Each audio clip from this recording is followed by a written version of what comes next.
Welcome to the Road of Life podcast, the show for married entrepreneurs who want to build a thriving marriage and a thriving business. We're your hosts, Meredith and Craig, marriage coaches and entrepreneurs ourselves. We know firsthand that your business will only grow as strong as your marriage does. On this podcast, we share real stories, practical tools, and honest conversations to help you strengthen your relationship, fuel your business, and build a life you love together. Let's dive in. This week, we're excited to be joined by Robin Carr, award-winning international speaker, mindset coach, and motivator, passionate about helping others rise above fear, doubt, and limitation to thrive unapologetically. Her journey from corporate America to entrepreneur is brave and full of hard-won lessons, and she shares it all. We cover a lot of ground together, from self-worth to accountability to gratitude to check-in questions to big dreams. Buckle up, because this episode is going to leave you inspired to do the work. Welcome, Robin Carr. We're super excited to have you, Robin. We're really thrilled you're here. Thank you so much, guys. I am so excited that we connected through CLA, and I'm so happy to be here. So thank you so much for inviting me to be a part of your podcast today. Oh, our pleasure. We're excited. So why don't you tell us a little bit about how you got here? Tell us a little bit. Yeah, absolutely. So I was in the corporate world for over 20 years and went from kind of all different areas, from sales to politics and government to working in a school system, all different things, but nothing ever felt like it fit. So last year, working in sales, there was a ton of layoffs last year. My company was one of them, and it was a blessing in disguise. I went from making a lot of money, more money than I had ever made in my entire life, to making no money. And I finally had to listen to this little voice that was like, hey, you're meant to do something greater. You're meant for something bigger than this. You're not supposed to be, in sales for somebody else. So the past year has been a lot of personal development. My story from birth is not one of sunshine and rainbows. It was a little bit of trauma and a whole lot of growth. And so the little voice was telling me to share that story. So I really dove into that, and I started trying to figure out, what does that look like? How do I do it? Where do I even start to do it? And met some really awesome, I guess, coaches, if you will, who have kind of guided me along the way. And I have started doing motivational speaking. I just won an award last month, and soon to be international. Now I'm going to be in an anthology. It's kind of just going. So yeah. That's super exciting. And congratulations on the speaking award. That's amazing. Your story is so similar. There's a lot of parallels. We've lived an interesting parallel story together, I think. We also, at least from the corporate perspective, were in corporate. Okay. And then it was during COVID when our company was restructuring and doing things, and we had the opportunity to move across the country, keep our jobs, get promoted, or leave. And like you, we had been making a lot of money and went from lots of money to, oh crap, what are we going to do? And I don't know about you, but it was a really stressful transition for us, because we were pretty type A, like to have a plan, love a good checklist. This is exactly what we're going to do. And we didn't have that. So what was your transition like from like the structured corporate, you knew exactly what you were doing kind of every day, to the next thing? How did that transition go for you? Yeah. So very much just like you said, it was from, oh, this is fantastic, to what the heck do I do now? But for me personally, it actually led me into the greatest depression of my entire life. And I'm not the type of person that's ever been depressed. Like, I was the cheerleader and the dancer and all these things, and I got super depressed. And I remember telling my husband and the friends and family that were closest to me, I don't remember the last time I smiled.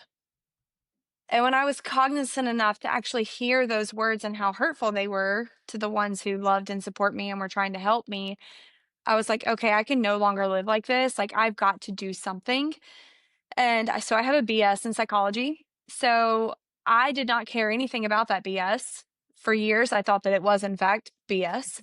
And so I dove back into that. I started reading articles and reading books and figuring out, like, okay, how can I help myself to be able to understand not only what I'm going through, but how do I get out of it? So that's what I did. And I dove really deep into all of that kind of stuff. And for a long time, I didn't know what the next step was. Like I said, I was trying to figure it out. And in this personal development journey, I started on Instagram, just making reels. Like it was kind of my live journal, if you will. And from there, people started following me. They started liking what I had to say. They were like, hey, me too. Like this resonates. And it was kind of cool to really feel that with other people. So, yeah, I went from, because I'm very much type A also, and had to learn how to create my own structure and have my own systems. So the Miracle Morning changed my life. I will give him props every day of the week. If you haven't read the book, read the book. Mhm. Um, but that, I mean, that's where it all started for me. And then it just very quickly transitioned in the past year. So where are you now? I know you've got, I think it's Thrive Unapologetically. So talk to That's us a little correct. bit about that. Yeah. So, Thrive Unapologetically is very new. I am rebranding myself as we speak. I started out just thinking of I was going to be overcoming adversity and negativity with mindset.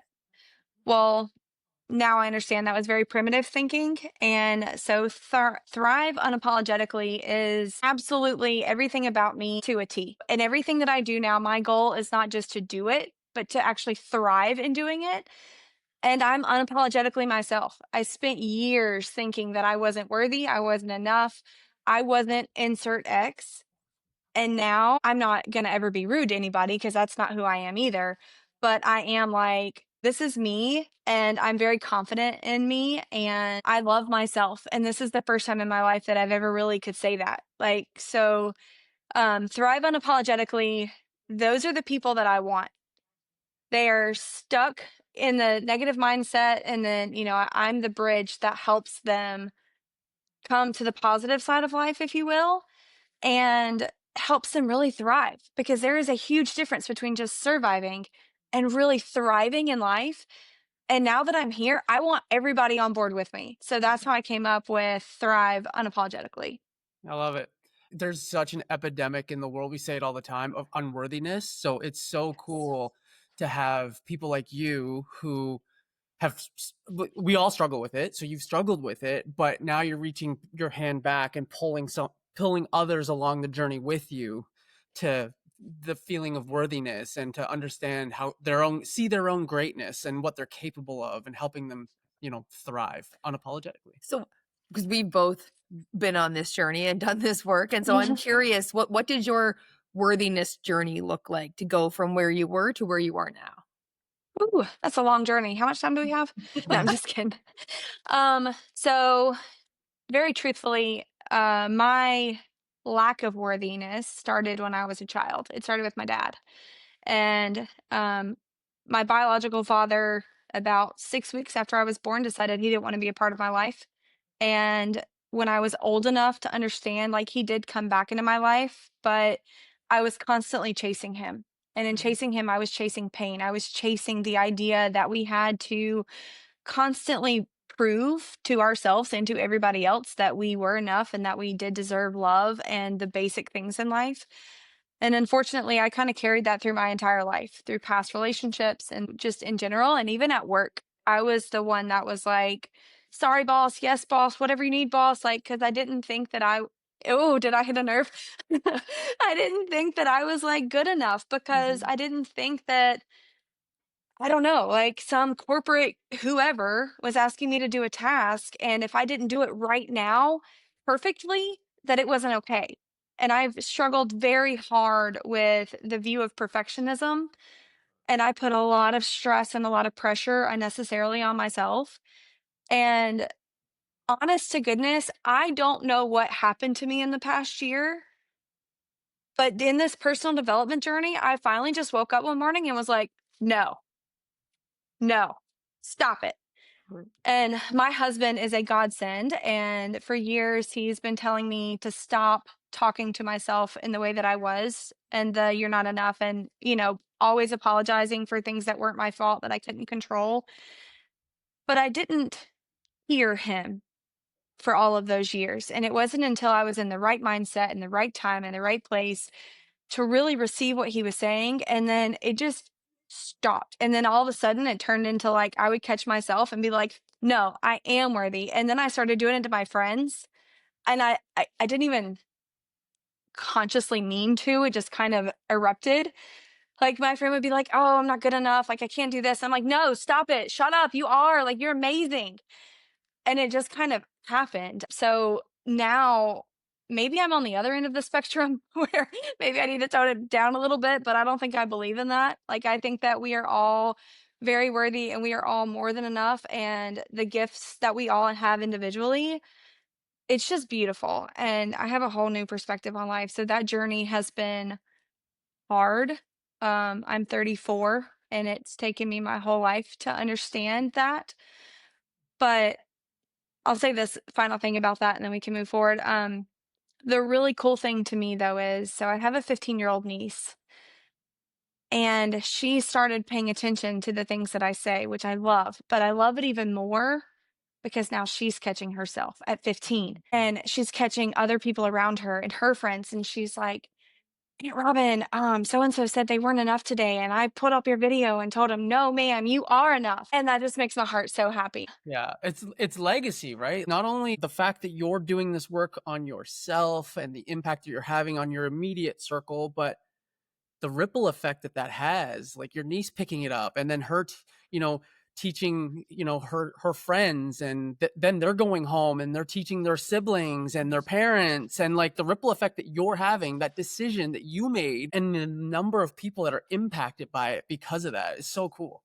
It's interesting because that's the one thing I really didn't see it's one of the things I really didn't see coming when we got into this work, because we work a lot with, married couples and their relationship, and it's interesting once they start transforming their relationship, how the kids also respond, because Yes. kids are gonna go out subconsciously and recreate the relationship they saw growing up. They're gonna go look for that relationship. And when you change your relationship, you change the relationship the kids look for. So they're now going to be in a different relationship when they grow up than they were. And then we've got a couple that we work with, and we've really been working on self-worth stuff and mirror work and talking to yourself and that kind of thing. And she's been getting the kids to do it. And so she'll send us pictures of her kids that are like 8, 11, talking to themselves in the mirror, giving themselves high fives, like telling them they love each other. Like, it's just the most beautiful thing to see the impact on the kids, because I really didn't expect that part. Like that ripple, that first ripple out. I was so focused on the couple that we're working with, I didn't see the impact it was going to have on their kids, and then how it expands out from there. So that's been a really cool experience for us that it seems like you're also experiencing, which is cool. Leads me into another question, because if someone's listening to this and they haven't taken that same journey that you have, and they aren't kind of aware of their own worthiness and their own greatness, what's one or two things that you did that really worked for you to transform your view of yourself?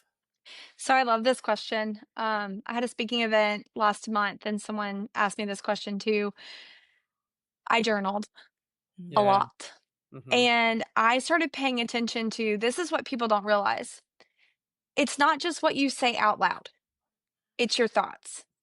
And so I really started paying attention to not just what am I thinking, but how am I thinking it? How am I talking to myself? What is my tonality? And because we pay attention to that when we talk to our best friend or our spouse, we're like, oh, I don't want to hurt their feelings. Like, let me think about how I'm going to say this. But we don't do that with ourselves.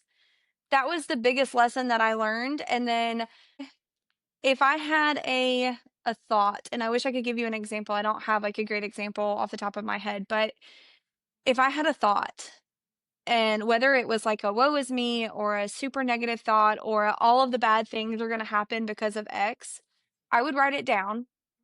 And then I would write down, okay, what about this is factual? What about this is something that I should actually be afraid of or worried about, or insert X that's like a negative emotion? And what about this have I created in my head? Now that one's hard too. And I just did a whole speech on fear, but people put different stories in their brains and their minds listen to them because they're believable. Just like if you have been in a car accident and you're scared to drive again. Well, now you are igniting that fear of flight in your brain that tells you that every time you get behind the wheel of a car, something bad's going to happen. So you have to positively condition yourself to be like, no, I've driven a lot of times and was perfectly fine. And so that's what I started to do. Like, I started to really analyze my thoughts, and it's very uncomfortable in the beginning. You kind of have to have conversations with your head, and you're not crazy. Like, it's okay. Um, but that's what I had to do. And then I also, this was a big thing too. So, my mom, my best friend, and my husband, I challenged them and I said, if you hear me say something negative, call me out on it. If you hear me talking bad about myself, call me out on it. And that was very powerful too. And then I read a book called The Magic by Rhonda Byrne, which I highly recommend that one too. All about gratitude. And one of her, it's like a 28-day journal prompt. And one of the chapters in that book is that you go 7 days without complaining. Now, that sounds pretty easy ish, but we complain about everything as humans. Oh, it's too cold. It's too hot. I've got too many things to do. My kids have, like, whatever, we get ourselves all up in a tizzy. And so every time I would complain, I would write it down and start over. And then I would be grateful for whatever it was that I just complained about. It was a very powerful thing that I did. It didn't just come easy because there's a lot of self work in there that's behind the scenes. And you have to be cognizant enough and vulnerable enough to say, look, I'm not perfect, but I'm trying. Yeah. And I think that's what makes the biggest difference. I love what you just said, Robin, that it takes a lot of work. Like, it didn't just happen. You didn't just wake up one morning and realize, I am worthy. God, what's my problem all these 30 years? Like, it took a lot of really intentional work and a high level of accountability. And I love that you also recruited your people, like your immediate circle, to say, hey, I need some help. Hold me accountable. Because accountability, responsibility, that's kind of the first step. Well, awareness is the first step, but then taking ownership of it after that, being aware of it, and then digging your heels in and saying, no, like, I own this now. I'm accountable. I need your help to hold me accountable, but I am changing, and it's not easy work. All that level of journal, that level of self-reflection, that level of internal dialogue, that filter you try to put on yourself to catch every one of those complaints and every one of those negative thoughts. It can be an avalanche some days. Like, it's hard work. And so I just so appreciate you calling that part out. Like, this is not easy. It's worth it. The work is worth it for sure, but it's not easy work. Talk to us a little bit about, now that you're in a better place from, with regards to your view of yourself and your worthiness. Talk about the level of work still required to maintain that level of worthiness. Like, it's not like, oh, I'm worthy now, and then you're Check. just done. Or is it? Maybe it is. Like, let's No. talk about that. I wish. Yeah, me too. So I'm human, just like everybody else. Yeah. And I have really awesome days and really, really low days. And it's not like a depression thing. There's just sometimes life is hard.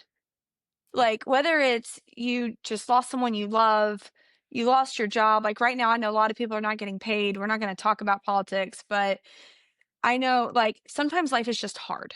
Mhm. And there's certain situations that, regardless, if you wake up in the morning and you do your morning routine and you were positive and you're awesome, you're having a great day, things happen. Mhm. And it is still constant. It's easier because now I'm more aware, but it's a constant thing. And, like, even, I mean, I still have days when I'm like, "Ugh, I don't understand. Why is this happening? Why can't things just work out?" Like, I'm not perfect. I'll tell anybody that, but I'm perfect at trying because I can hear it now and I can say, okay, let's back up. Like, here's the things that we can control and here's the things that we can't control. And I don't know about you guys, but being a type A personality, that is one of the hardest things to handle, is that I can't control everything. Um, so it is a constant struggle, but I do love that the people around me now, especially my husband, my inner circle, but even that ripple's getting bigger, they can kind of see when I'm struggling. And so they will ask me and blatantly and be like, okay, what's going on? Like, let's talk about it. And that's really cool for me because it's not just that they're holding me accountable, but that they can see the difference. Because I Mhm. will tell anybody very quickly, I am not the person that I was a year ago. I don't even know that girl anymore. And I'm glad that I don't. I mean, I do, but I don't. Mhm. And like, it's so cool that they can see it now and they're like, okay, let's talk about this. Like, what's going on in the core here? Where do we need to work on? And my husband started doing this with me too. And the change that we've noticed, not just in our lives separately, but our lives together and even his life at work and what he does, it's just super powerful. And it's just, I mean, it is a constant struggle, but like you said, it is worth it.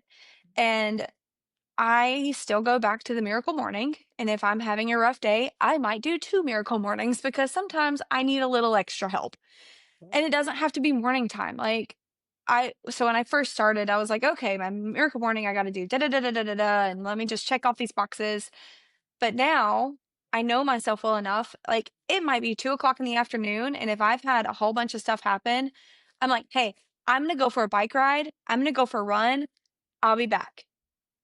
But that's my space, right? And that's how I know whatever I need to do or not do to like reset my energy and to really tap back into whatever. And I've got certain playlists that I listen to where usually during a bike ride, I just sit there and list off all the things that I'm grateful for.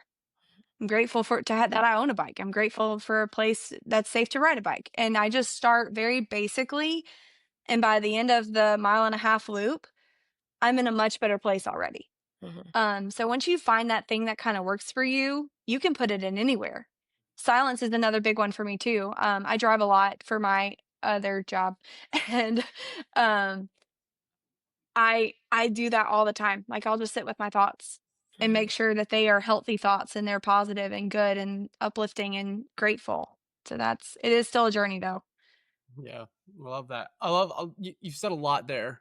The one thing that I and all good stuff, and the one thing that I keyed in on a little bit that I want to go back to was the impact that it's having on your relationship with your husband and how he's kind of joined in and he's doing some of this stuff. Talk to us a little bit more about that because we hear a lot of time when you jump into entrepreneurship, sometimes the spouse isn't really, you know, kind of in that world. They're in their corporate. They don't want to jump into the entrepreneurship. And what we realized was when you jump into entrepreneurship, you it seems to pull you into personal growth. It just has this way of like you're like, yeah, but your business is going to suck until you start to work on you. So come along for this ride. Which is really is Yes. a quick timeout, a really interesting something else we've noticed too, because in corporate, we can be super successful and climb our corporate ladder and get all our promotions and raises without doing any work on ourselves at all. In Yeah. fact, that perfectionism and that worthiness kind of works in your favor. Like works in their favor, I guess, but in terms of climbing the corporate ladder. But once you jump out of corporate and into entrepreneurship, it's like, whoa, our business is only going to go as far as we do. So now all of a sudden we have to work on ourselves. And that is a totally different ballgame than it used to be. So going back to what you were saying, sometimes that can cause a little friction in the relationship when one is all in on personal growth and this crazy entrepreneurship game, and the other one is still in their same like role, position, job, business, whatever, and it hasn't changed. So talk to us about how that transition has gone for you two as Yeah. a unit, as a team.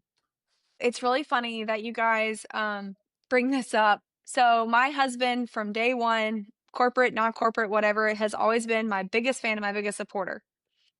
When I was laid off, he was trying to help me however he could to quote find a new job. And I told him, I was like, I don't think I want that. So, there was a, I don't like the word tension because it wasn't like we were arguing and fighting. There was discussions about, hey, we have bills to pay and you're not working, and what are we going to do about that?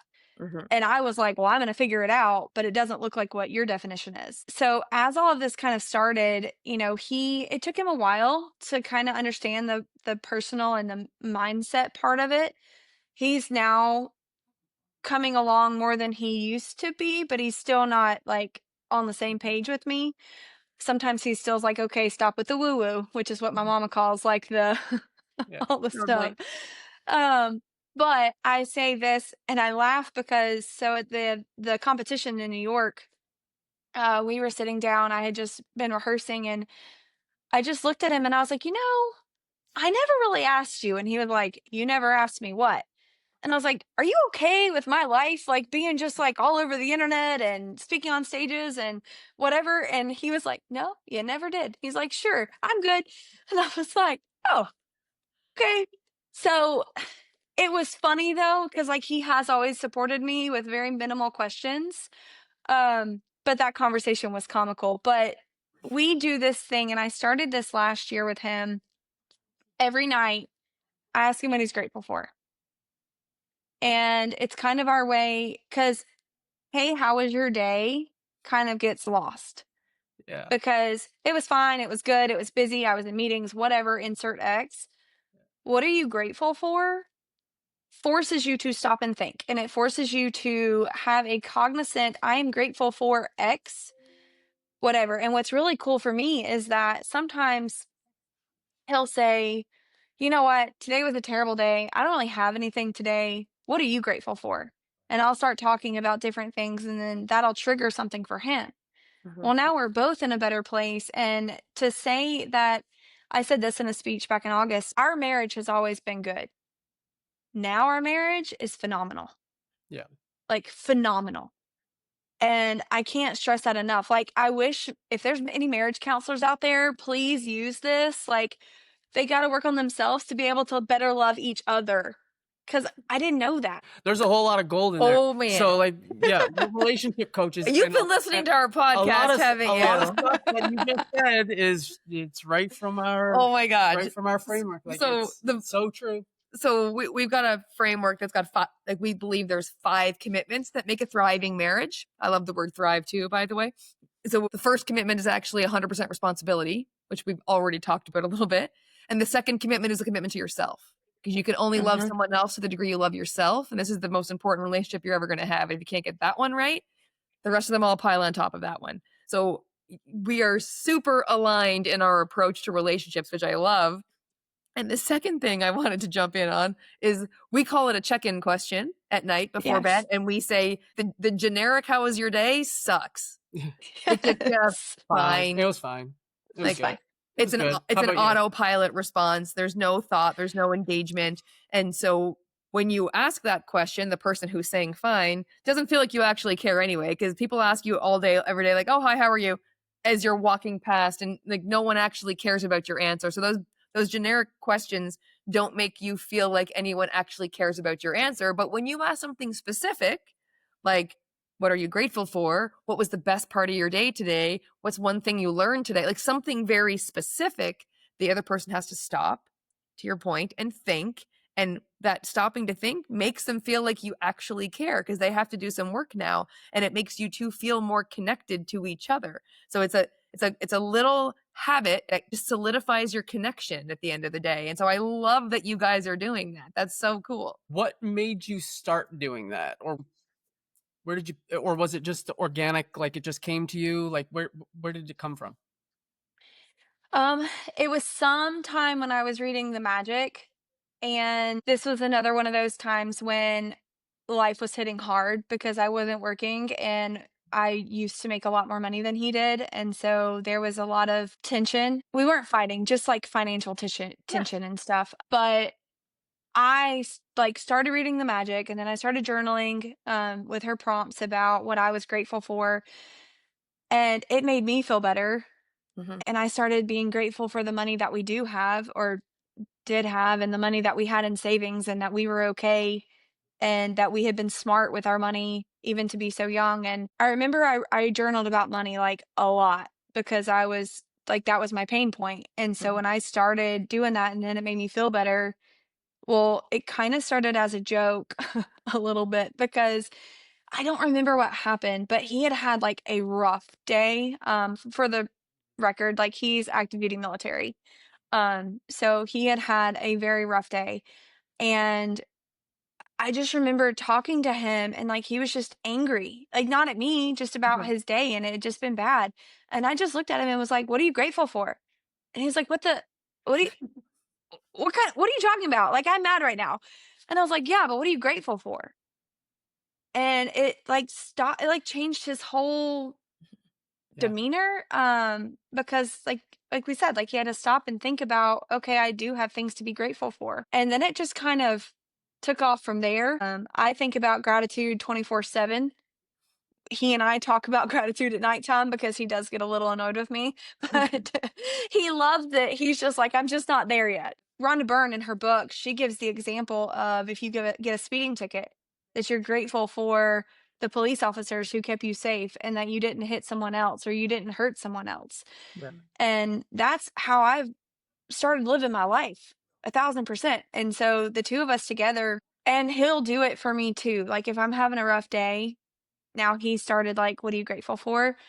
And Nice. it helps a lot because it flips it and it makes you back in that what I call my happy space, my happy little bubble. It's huge. Like the impact is just so different versus, oh, I had a crap day. Now I'm going to be ugly to my spouse and now I'm going to be ugly to the dog or the neighbor or the whatever. That one little sentence, what are you grateful for? And it's just like, whoa, like Yeah. I have goosebumps. Turns everything around. It's so hard to be angry when you're thinking about what you're grateful for. Like All it just it's the switch flips. Like you can't hold both energies at the same time. So you're either going to be angry or you're going to be grateful, but you can't be both. You can't be both. That's exactly right. Yeah, and it aligns so perfectly with something we always say is the universe is always working in your favor. Going back to your example of Speeding ticket. the speeding ticket, it's like, yeah, it sucked that I have to pay this fine, but you know what? Universe working in my favor. If I didn't get pulled over, maybe I do hit someone down the road a little bit further, and so it's just the universe working in your favor, teaching you that lesson so that you can move forward and do better next time. You had a quote, a gold nugget, and it's your past does not define you; it prepares you. I like That was that. so good. I love that. So good. Talk to us about that. Yeah, as I was preparing for New York, just to give you guys a little bit of information about that competition. So day 1 was a 10-minute speech on your professional story. Day 2 was a 5-minute speech on your personal journey or story. So I'm writing my speech, I'm practicing, like I'm rehearsing, like I'm trying different language or whatever, and I just said it. And when I said it, I was like, "Oh, let me sit with that for a minute." And as I sat with it, of course I journaled about it because that's my thing. It's so true because like I told you guys, like my life was not always sunshine and rainbows. But my past, I used to think defined me. I used to believe that I was a victim and that all of these things had happened to me. But now I understand, like you said about the universe and things working in your favor, everything happened for me. And that change in my attitude, it really, those simple words, that's what it is. Like, yeah, you can play the victim card. You can play the woe is me card. You can play the whatever card you want to play. But when you start to realize like all of these things, even the bad things, which took me a very long time to understand, very long time. Even those things happened for your greater good. They happened so that I could have a healthy marriage now, that I could be in a healthy headspace. So it doesn't. It prepares you for who you're supposed to be in life. That's what I believe. I believe that everything that I went through in my past was preparing me to be able to serve the people that I need to serve right now. Because there's plenty of people that get up here and they talk about things that they know nothing about. They try to pretend, which is so sad, that they have all these things that never actually happened to them. But when you've lived it, and like you said, I've been through that worthiness journey. I understand. And so if you come to me and you're like, Robin, I don't know how to feel like my life has meaning. Cool, let's talk about it. I've been there. And when you can connect with people from a much deeper place, it's so much more genuine and authentic. And it's just easier. And what I've found is that people love that energy. They love that I have a heart of a servant and I will genuinely care about them. Like once you're in my circle and I get to know you, I pick up on different things. And if I'm like, hey, you're not yourself today, what's up? Like, let's talk about it. Let's get on a call. And that's just who I am. So like I have leaned hard into that. Like something that just came out of my mouth accidentally. I don't believe that it was by accident, not for a second. Nope. Yeah. I also love what you just said towards the end there about you are genuinely you, and people connect with that. And that for me ties back to what we talked about earlier in this episode about perfectionism. You went through a hard perfectionism season for a long time, as did I, as did he. People don't connect with perfection. When you portray that perfectionist persona out to the world, which we, all three of us, I think, tried to do for a long time, people don't connect with that because we all know on the inside that we're not perfect. So if I think that you're perfect, I was like, well, shoot, I can't connect with her at all.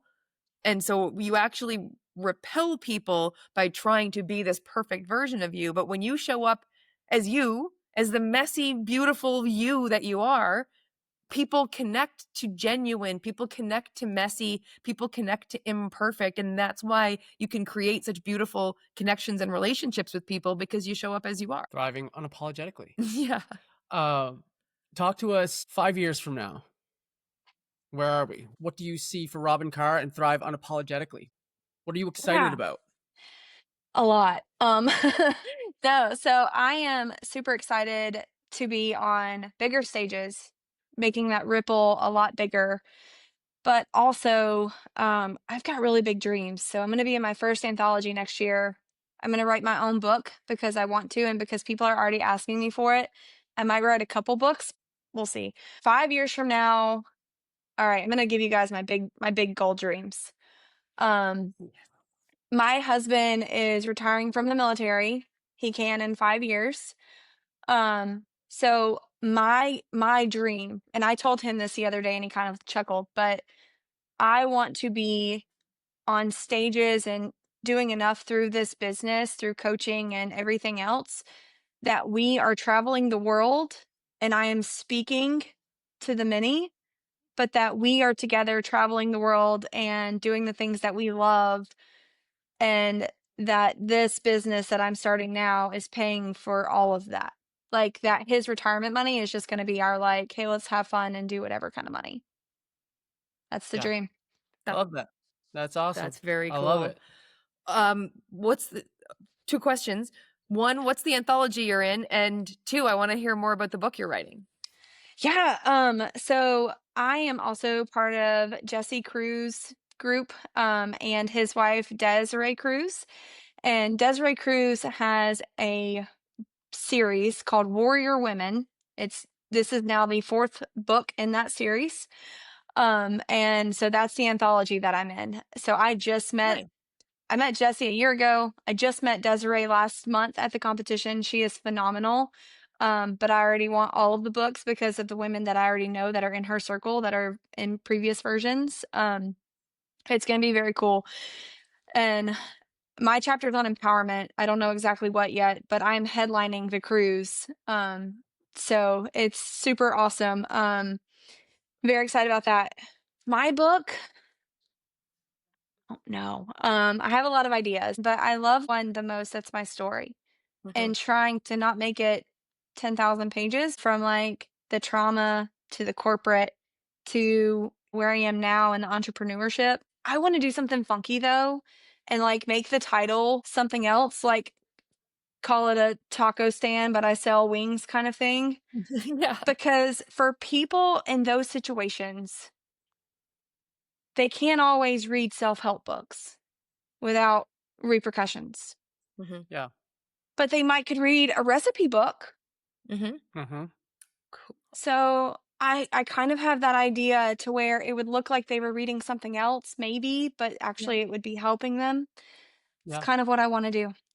Very Very cool. cool. Embrace all of the ideas. Like one of the things that we got hung up on early days was it had to be done a certain way. Like so someone would tell us like, "Oh, this is how I did it." And it's like, That's "Okay, the and way we're it's super done. coachable." And so we're like, "Okay, we'll do it that way."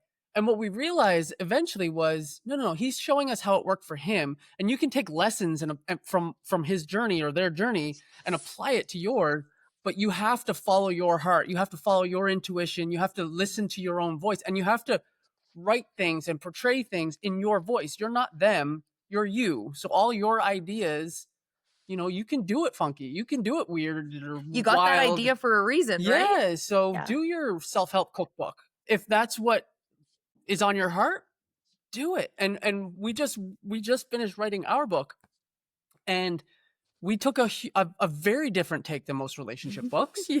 And so we're interested to see how that goes. Yeah. We just wrote a book called The 200% Marriage. It's coming out in January. And it's very much not like any other relationship book. We took a very different approach, tone, voice, everything. It's very not a traditional relationship book. So we've gone way out into like the far lane here, and we're going to see how it goes. So we're with you. We're swimming in the deep end with you. Yeah. So please send me that link because you already have my interest. I'm like, I want it. Like, can I pre-buy? Like, that's amazing. I love that. We will look you up for sure. Yeah, we'll definitely get you that link. So how can people get in touch with you, Robin? Yeah. Yeah, absolutely. The best way to get in touch with me right now is either Facebook or Instagram, either one. It's just at the Robin Carr. And either one of those are fantastic. My website will be up and running soon and it will be phenomenal. I started with a very basic website. I have very quickly outgrown it. So it is going to be back and better than ever. Congratulations. That's exciting. That's awesome. And we'll have all of those links in the show notes. Yes, for sure. So you can Perfect. click. Easy access, Robin. Yeah. Yay. Well, Robin, this was such a pleasure. Thank you so much for joining us. I just love your energy, love your message. We are 100% behind you. Anything we can do. Awesome. Thank you guys so much. I so enjoyed this. I love you guys as well. I'm so happy and grateful for CLA that I can connect with people like you guys because I don't think I ever would have met you otherwise. And this was very powerful. So thank you both. Thanks for listening to this episode of the Road of Life podcast. Remember, your business will only grow as strong as your marriage does. So what's one action you're going to take this week to put something you learned in this episode into practice? Because we love a good chit-chat as much as the next person does. But without action, stay where you are. If you want to turn your marriage into the engine that drives your business forward, instead of the brakes keeping it stuck, book a free marriage and business strategy session with us at 200percentmarriage.com/strategy call. We'll see you next week. Road of life, yes, you're on.